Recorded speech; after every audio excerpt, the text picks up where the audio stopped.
음식 먼저 얘기를 한번 해볼 건데, 제가 음식에서는 칼로리 소모부터 이렇게 한번 얘기를 한번 해볼게요. 자, 여기 이제 A군 있고 이제 B, C 이렇게 있습니다.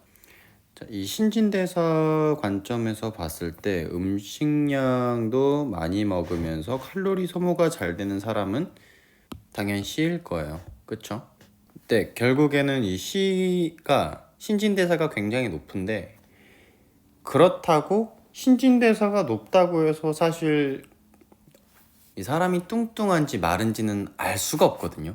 그러니까 신진대사는 물론 이제 기초 신진대사라고 해서 인바디를 쟀을 때 나오는 그 칼로리 총량 값이 나오기는 하는데, 제가 여기서 설명하는 거는 속도랑 조금 관련이 많아요. 그래서 이 두 가지 모두 다 좀 신진대사 속도라고 좀 생각을 해주시면 됩니다. 그러니까 신진대사 속도가 빠른 거지 이 사람이 뚱뚱하다 마르다라고 얘기를 하는 건 아니에요. 자, 그러면 C인 사람은 신진대사 속도가 빠른데, 이 사람이 만약에 음식량을 줄였다라고 쳤을 때 바로 다음 날부터 음식량을 확 줄였어요. 쭉 떨어지겠죠, 음식량이. 그래도 칼로리 소모가 그렇다고 예전 칼로리 소모 능력이 바로 떨어지는 건 아니에요. 그러니까 어떤 거냐면은 음식량을 계속 줄여갈 거 아니에요. 그러면 칼로리 소모 능력이 점점 후퇴를 해요. 그렇죠. 그래서 그래프는 이런 그래프를 조금 띄게 될 거예요. 근데 이제 A 같은 경우에는 이 음식량도 많지 않지만 칼로리 소모 능력도 그만큼 되질 않아요. 그 음식량이 들어오지를 않으니까 칼로리 소모할 필요도 없는 거예요, 우리 몸속에서. 그러니까 신진대사가 잘 일어나질 않다라는 거죠. 속도가 굉장히 느린 상태라고 표현하면 돼요. 그럼 이 사람이 갑자기 다음 날부터 이제 음식량을 올렸어요. 음식량을 쭉 올렸어. 그렇다고 해서 칼로리 소모가 갑자기 되냐? 아니에요. 갑자기 되질 않아요. 그러니까 이게 왜 그러냐면은 장기가 계속 뭐 1200칼로리에 맞춰서 탔었던 게 갑자기 뭐 5000칼로리를 태우라고 하니까 과연 받아줄까를 봤을 때 사실 저도 잘 모르겠거든요. 그게 받아줄지 안 받아줄지는. 근데 그거 하나는 좀 설명할 수 있는 게, 우리가 이제 뭐 캠프파이어 같은 거 하면은 이제 불을 피우잖아요. 이렇게 불씨가 있어요. 작은 불씨가. 근데 이 장작이 조금씩 들어가야 되는데 갑자기 확 밀어 넣으면은 이 불이 안 붙는 경우가 있거든요. 그러니까 그게 불이 붙을지 안 붙을지는 해봐야지 아는 거예요. 갑자기 확 넣었을 때 불이 붙는지 안 붙는지는. 그러니까 이 음식량이라는 것도 결국에는 땔감이랑 거의 뭐 생각을 해도 되고요. 이 칼로리 소모는 뭐 열 에너지라고 생각을 하면 돼요. 그리고 이 땔감 중에서도 우리가 이제 마른 장작 같은 경우가 이제 좀 잘 타는 거잖아요. 마른 땔감들. 그러니까 음식량에서도 굉장히 중요한 게, 한의학 기준으로 봤을 때 뭐 열의 성질, 열의 성질을 좀 많이 가지고 있는 음식을 좀 먹는 게 신진대사 도모에 도움이 많이 된다라고 얘기를 할 수 있는 거죠. 그러면 예를 들어서 이 A군이 갑자기 뭐 다음날부터 5000칼로리를 먹는다라고 쳤을 때, 뭐 토를 하든 뭐 설사를 하든 어찌저찌 꾸역꾸역 계속 먹다 보면은 결국에는 이렇게 갈 거예요. 그럼 얘는 이렇게 들어가겠죠. 이 과정이 순탄치는 않을 거예요. 엄청 힘들 거예요. 물론 이 C도 마찬가지예요. 이 C 같은 경우에서도 갑자기 음식을 확 내려버리면은 칼로리 소모가 엄청 높은 사람인데, 신진대사 속도가 굉장히 높았던 사람인데 음식량을 이렇게 줄여버리게 되면은 이 식욕감이 엄청 상승하게 돼요. 왜? 왜냐면 사람은 돌아가려는 성질을 가지고 있거든요. 그러니까 이렇게 떨어뜨렸다고 해서 우리가 다음날 예를 들어서 이 사람은 뭐 예를 들어서 한 3600칼로리 정도 먹는 사람이에요. 근데 다음날부터 갑자기 1500칼로리 먹는다. 당연히 훈련이 돼 있는 사람은 이거를 받아낼 수도 있어요. 잘 모르겠지만. 근데 굉장히 힘들 거예요, 처음 하시는 분들은. 이 식욕감이 막 미쳐 날뛸 수도 있어요. 그러니까 이 신진대사를 조금 줄여야 되는 사람도 물론 있어. 보통 우리가 BMI 지수 중에서도 굉장히 이제 과체중이신 분들 있잖아요. 근데 그분들 중에서도 근육량도 괜찮고 체지방이 굉장히 높으신 분들이 있어요. 그런 분들은 안 먹어서 살찐 게 아니라 너무 잘 먹어서 살찐 분들이 있으시거든요. 그런 분들이 신진대사 속도가 굉장히 높은 분들이 너무 많아요. 특히나 이제 신진대사가 높다고 무조건 좋은 게 아니라 이제 알맞게 높아야 되거든요. 그 다음에 뭐 이런 술, 왜냐면 이 술 같은 걸 먹으면 또 음식이 엄청 또 땡기거든요. 그리고 특정 미네랄이 과잉됐다던가 아니면 특정 미네랄이 너무 부족한다던가, 이 미네랄 같은 경우에도 마그네슘과 칼슘의 이제 상호 보완이 돼야 되고, 나트륨과 칼륨의 뭐 상호 보완, 이런 것들이 받쳐줘야 되는데, 기본적으로 이 고도 비만이신 분들, 뭐 식단을 하지 않고 과체중을 가지신 분들은 음식량을 함부로 다운시키기가 굉장히 어려워요. 그러면 이제 어떤 전략을 가져가면 조금 편하냐, 우리 땔감을 봤을 때 아까 전에 한의학 얘기를 했잖아요. 열의 성질을 가진 음식을 좀 덜 드시면 돼요. 뭐 차가운 성질을 좀 먹으면 되겠죠.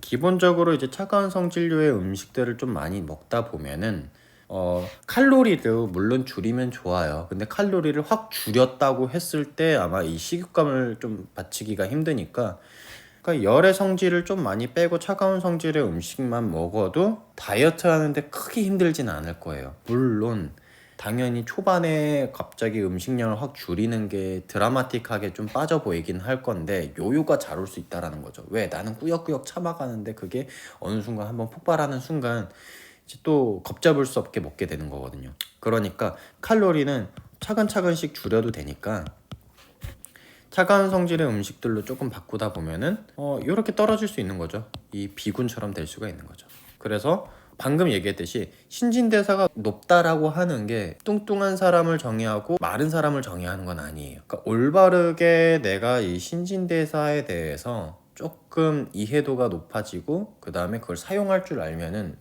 굉장히 이롭게 쓸 수 있거든요. 근데 많은 사람들은 어떤 상황에 놓이냐면은, A군은 신진대사가 굉장히 느린 상태예요. 근데 이 사람도 뚱뚱한지 안 뚱뚱한지 알 수가 없어요. 근데 제가 그건 말씀드릴 수 있는 게 뭐냐면은, 기본적으로 뚱뚱하지는 않지만 마른 비만일 수 있다라는 거죠. 마른 비만. 먹는 거는 없는데 예를 들어서 이제 뭐 옆구리, 뱃살, 뭐 밑뱃살 뭐 이런 데 뭐 좀 쌓이겠죠. 자, 이런 사람들이, 마른 비만을 가진 사람들이 신진대사를 딱 올려서 이 옆구리 밑뱃살이 사라져야 되는데, 옆구리 밑뱃살을 빼기 위해서 칼로리를 다운을 시킨단 말이에요. 그러니까 계속 신진대사는 더 떨어져요. 바닥을 치는 거예요. 그러면은 이제 대사증후군이 올 수밖에 없는 상태예요. 이 대사증후군이 와버리는 게 가장 이제 좀 위험 단계라고 생각을 하거든요. 그 당뇨랑도 조금 관련이 많고요. 그래서 뭐 A가 좋냐 B가 좋냐 C가 좋냐라고 얘기를 했을 때 저는 그걸 함부로 정의할 수는 없는 것 같아요. 만약에 내가 운동을 하는 뭐 운동선수다, 뭐 퍼포먼스가 빡빡 튀어나와야 된다, 뭐 이런 사람들이면 난 차라리 C가 맞아요. C가 맞아요, C가. 근데 예를 들어서 나는 굉장히 일일 일식하고 활동량도 많지는 않은데 뭐 오래 사는 거, 굉장히 이제 수명을 길게 끌고 가고 싶은 사람은 이제 A가 맞아요. 왜냐면은 몸에서 에너지 소비가 없으니까 이제 일일 일식하면서도 이제 내가 활동량이 너무 많지 않으면은 괜찮은 거예요. 결국에는 우리의 수명을 극대화로 이제 올리기 위해서는 A같이 살아야 될 수도 있어요. 근데 그게 과연 이제 뭐 두 개를 봤을 때 뭐 적정 타협해서 이제 B군이 나을 수도 있는 거고, 저는 그냥 그렇게 생각을 해요. 이게 답은 없어요. A가 낫냐 B가 낫냐 C가 낫냐. 근데 C에 있어서도 신진대사 속도가 내가 유동적으로 조절해서 빠르게 만들거나, 아니면은 내가 조금 이제 이 너무 처져 있으니 운동량이나 음식량을 좀 올려가지고 좀 이쪽 레벨에 조금 도달할 수 있게끔 만드냐, 이런 차원으로 봤을 때는 B가 가장 좀 사람답게 사는 게 가장 좋지 않나 라고 생각을 합니다. 방금 다시 한번 얘기를 드리자면은 강력한 퍼포먼스 같은 거를 치거나 뭐 몸을 굉장히 세게 만들고 말려야 되는 사람들, 보디빌더라던가 아니면 이제 운동의 퍼포먼스가 굉장히 탄력적이고 폭발적인 사람들은 아마 C가 맞을 거예요. 그럼 이제 운동을 한번 볼 건데, 다시 한번 얘기하지만 이 영상은 그냥 제가 조금 정리 차원에서 쓰는 거라 무시해도 돼요. 가끔 이렇게 좀 영상으로 남기고 내가 무슨 말을 했는지도 무슨 말을 뱉는지도 머릿속이 너무 복잡하니까 가끔 저도 정리를 해야 됩니다. 이제 운동편으로 볼게요. 여기 운동 강도, 그 다음에 음식 양. 결국에는 이제 또 여기도 A군이 있고 B군이 있고 C군이 있어요. 여기 B, C, A.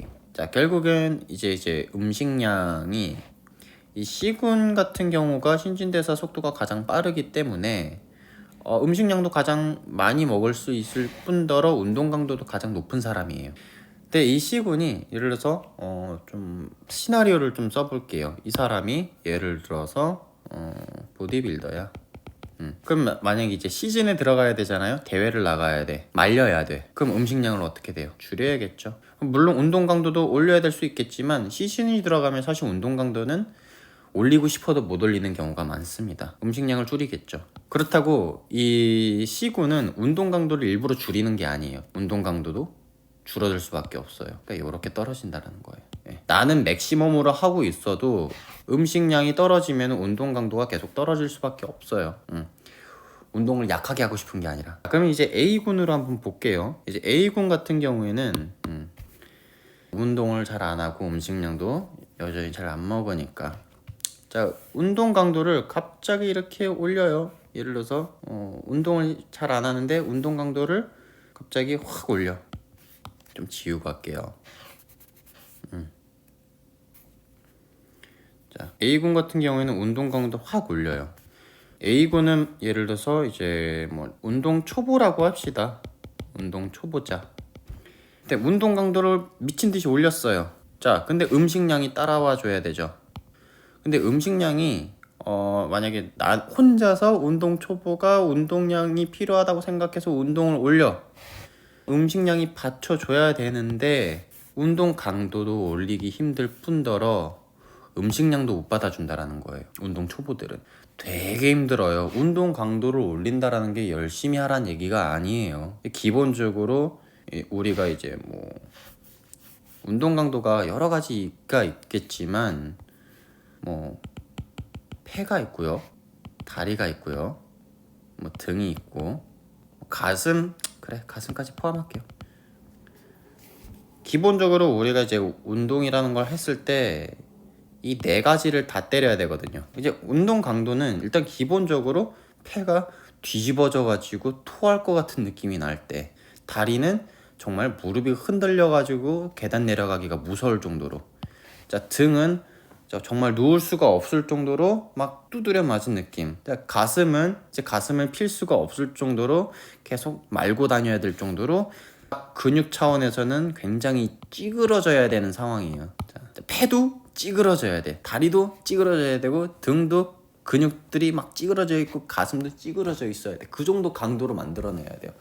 슬쩍슬쩍 해가지고 그냥 피 살짝 돌았다. 물론 그것도 아예 운동이 없는 사람들은 그게 좋아요. 근데 내가 진짜 운동을 제대로 하려고 하는 사람이라면은 한 부위가 정말 제대로 털려가지고 정말 쓰기 힘든 정도로 만들어놔야 되거든요. 근데 이게 이제 연세가 드신 분들한테서 어려운 게 뭐냐면은 그 과정에서 간 도중에 이제 관절을 다칠 수가 있어요. 왜냐면 건강한 관절을 가지고 있지 않고 선생님한테 배우지 않다 보니까 무조건 이제 부하를 올리게 되면은 관절이 뭐 찢어질 수도 있는 거예요. 그러니까 이제 근육 운동들은 정말 한번 배우셔야 된다고 생각을 합니다. 정말 근육을 어떻게 써야 되는지에 대해서.